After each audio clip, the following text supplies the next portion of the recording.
We're going to finish up these log and exponential equations. So the last type of problems that we need to go through and solve are these logarithmic equations, so equations that have logarithms in them. Last night, all the equations that you solved were exponential functions, and you put logarithms into the problems to solve.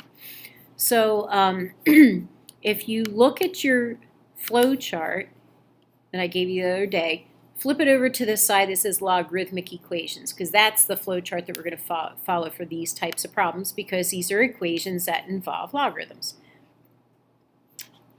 So let's look at this first example here. So the sort of suggestions in the direction there: rewrite the original equation in exponential form if and only if one log exists. So if you look at the flow chart, that's the first question: is there one logarithm? And in this situation, there is only one logarithm. It's just ln x. So our answer is yes. It says isolate the log and then rewrite the log in exponential form, solve for x. All right, so we're going to get this natural log by itself. So what that's going to look like, I need to subtract 5 from both sides, and then divide both sides by 2, and now the logarithm is all by itself without any coefficients or anything on that left-hand side. And now I can rewrite this thing in exponential form, which is the next little piece that it says over here on the flow chart. So write it in exponential form. So remember, exponential form right down the bottom here. The base raised to the exponent equals the answer. When it's written in log form, it'll be log, the base is b, of the answer equals the exponent. So I'm going to rearrange this from log form, so the second form, into the first form. So natural log, remember, that's just another way of saying log base e. So if it's easier for you to rewrite this into this form so that you remember that the base is e, I would do that. And then if we go from log form back to exponential form, the base is e. Logarithms equal exponents. The exponent's -1/2 equals x. Now this answer is good. If you want to have a decimal estimate for that, that's fine. We can put it in the calculator. And in the calculator, that will be the second key in the ln button, and then -1/2 or -0.5. So a decimal for that, 0.607. I'm going to write that as a decimal.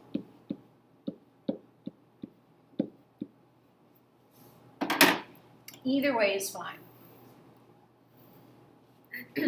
If you look at the next problem, it's basically the same type. I'm just going to try and pull these things around here so you can see all this stuff.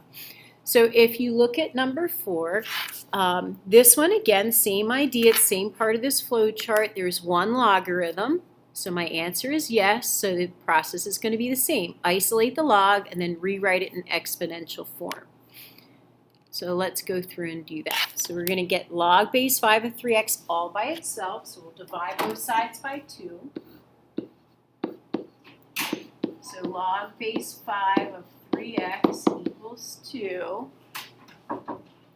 And then since the log is by itself, the next thing was rewrite the log in exponential form. So that's what we're going to go through and do. So exponential form. Slide this down a little bit more and you can see the little thing at the bottom. So we're in this form, log form. We're going to go back up to exponential form. So it's going to be 5 is my base, 2 is my exponent, equals 3x. And 5 squared is 25. And if you divide both sides by 3, we get x is 25/3. You just leave it as a fraction. If you want to make it a decimal, it doesn't really matter. So that's the first types of problems that you're going to see. And then there's 2 other types. The second type of problem that you'll see will be like number 5, where you have log base 3 of 5x minus 1 equals log base 3 of x plus 7. So that problem is similar to back when we had 5 squared equals 5 to the 4x. We said the bases were the same. So you can eliminate the bases and just set the exponent part equal to each other. You would solve. This is the same thing. Logarithms are just exponents. So when this logarithm has a base of 3 on both sides, you can eliminate the log part and just set the inside part equal to each other. Now, if you look at your flow chart, we'll come right back to that. It says, is there one logarithm? So your answer to that question was no for that problem. It says, condense the logarithms using properties. Can you set one log equal to another log? Well, that's really what we have right here. This log base 3 is equal to this same log base 3. If that's the situation, which is a yes, the yellow box tells you eliminate the logs and set the inside part equal to each other. Solve for x. So that's what we just did. Set the inside part equal to each other, and we'll just solve for x. So 4x minus 1 is equal to 7. 4x is 8, so x is 2. So one log equal to another log, just get rid of the log part so that those pieces equal to each other.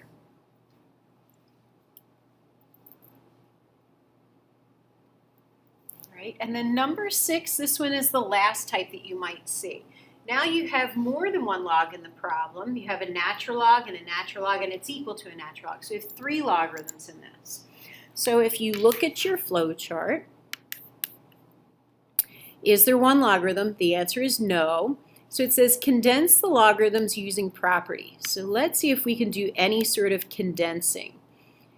If you look at this left-hand side, you have addition. And remember way back we said that you had a property that said since logarithms were just exponents, we could condense addition into a single log. And instead of adding these 2 pieces, we're going to change that inside part to multiplication. And then another property you had for logs was this coefficient can move up to be an exponent. So once you have that, now you have a natural log, which is log base e, equals a natural log, which is log base e. So now it's really what you have in that previous problem. So you're back here on this side. This blue part, light blue box, it says, can you set one log equal to another log? And that's what we have in here. So your answer is yes. So the little yellow box then tells you, eliminate the logs, set the inside part equal to each other, and solve for x. So we're going to eliminate the logs, so get rid of the natural log part. We're just going to set this inside part equal to each other. On that left side, you're going to FOIL. So first times first would be 2x squared. Outer times outer would be minus 3x. Inner times inner is minus 4x. Last times last is plus 6. And then any quadratic equation, you're going to set this thing equal to 0 and hope that you can factor this, which you should be able to factor all of them. 2x squared minus 1x squared is just x squared. Minus 3x minus 4x is minus 7x plus 6. And all the problems, like I said, they'll factor, and they're pretty easy factoring. There's not any that are really like super complicated factors. So to get x squared, I'd multiply x times x. To get positive 6, I'm going to have to multiply either 2 times 3 or 1 times 6. I want those 2 to add together to give me negative 7. So negative 1 and negative 6 is going to give me that negative 7. And then you can set each factor equal to 0. So I'm just going to come up here. So I get x equals 1 or x equals 6. Now the last thing that you have to do with these problems, and most of the times it's the ones that end up being quadratic equations here. Most of the time you're going to need to go through and just check your solution. So what you need to check is, if you think back, when we looked at logarithms, so if I take the log, the number inside here has to be a positive number. If I try to take the log of 0, it gives me an error message. If I try to take the log of negative value, it gives me that same error message. This number inside the logarithm here has to be positive. So we need to just make sure the answers we came up with don't give us a negative value. So if you look at negative 1, if we test negative 1, when you plug negative 1 into that first term there, you're going to have 1 minus 2, which is negative 1. That value doesn't check. Look at 6. If I plug 6 in this first one here, I get 4. If I plug 6 into this second one, 2 times 6 minus 3, that's a positive number. It doesn't really matter what it is. If I plug 6 in over here, I have 2 times ln 6. 6 is positive. So this is my only solution. So they're the only ones that you really need to check. These other ones we should check. If I plug 2 back in here, it gives me a positive value. 2 here gives me a positive value. So this answer is fine. If I plug 25/3 in up here, 3 times 25/3, that's a positive value. So this number is fine. If I plug in e to the negative 1/2 or 0.607 up here, natural log of a positive, that's fine. So that's really the only checking that you have to do, the extent of the checking. Okay, so you have a green worksheet to go through and do. We can do a few of those problems on that worksheet. Now the worksheet is on Schoology. I'll show you, it's right down here. It's down the bottom. So this is your homework assignment. Logarithmic equations, infinite PC, green. And then here's the solutions. The first part of it is a blank copy of the worksheet in case you lose your green one. And then the second page, the second page is the solutions to it. So you can go through and check those solutions there if you like.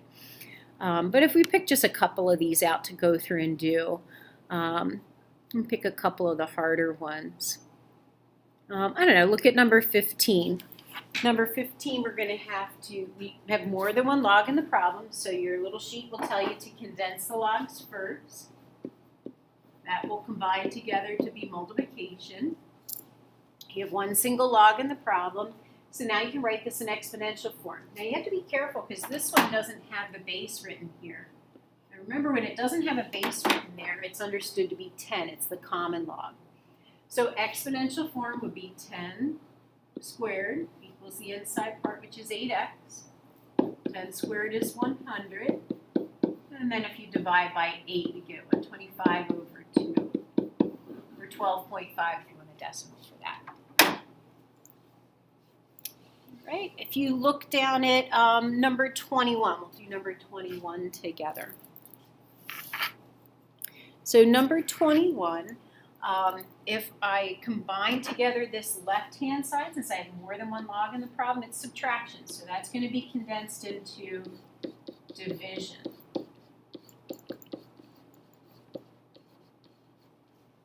Then looking at your flow chart, can you set one log equal to the other? You say yes. You're looking at the yellow box. It says get rid of the logs and just set this inside part equal to each other. And when you do that, you might want to make 29 into 29 over 1, and then you could do some cross multiplying. So 1 times x plus 1 equals 29 times x. And you can subtract x from both sides, so 1 equals 28x, or x is 1 over 28. So that's the idea with these problems here. If you look at, I'm trying to find one that's maybe different. Oh, and again, I should say this. Look at your 1 over 28. If I plug that in here, 1 plus 1 over 28 is positive. 1 over 28 is positive. So this solution is fine. Let's try one more and then you can work on these. Let's do 25. All right, you got some natural logs there. So again, you have division. So we'll condense this together. It'll become subtraction. We'll condense it. It'll become division. So you have one log equal to the other log. Your properties for or your flow chart tells you to get rid of the logs. Just set this inside part equal to each other. Maybe make that 5 over 1 on this side. So you have fraction equal to a fraction. Cross multiply. So 5x minus 25 equals x minus 3. You subtract x from both sides, you get 4x. Add 25, you're going to get 22. And then 22 divided by 4 is going to give you 11 over 2. Again, check and make sure that that value doesn't make either of these things negative. And 11 over 2 is like 5.5. So 5.5 minus 3 is okay. 5.5 minus 5 is okay. So that solution works. All right, so the solutions, like I said, are online there that you can go through and check. you're going to go back through, you're doing all the even problems on this green worksheet here. Okay? And then let's close this.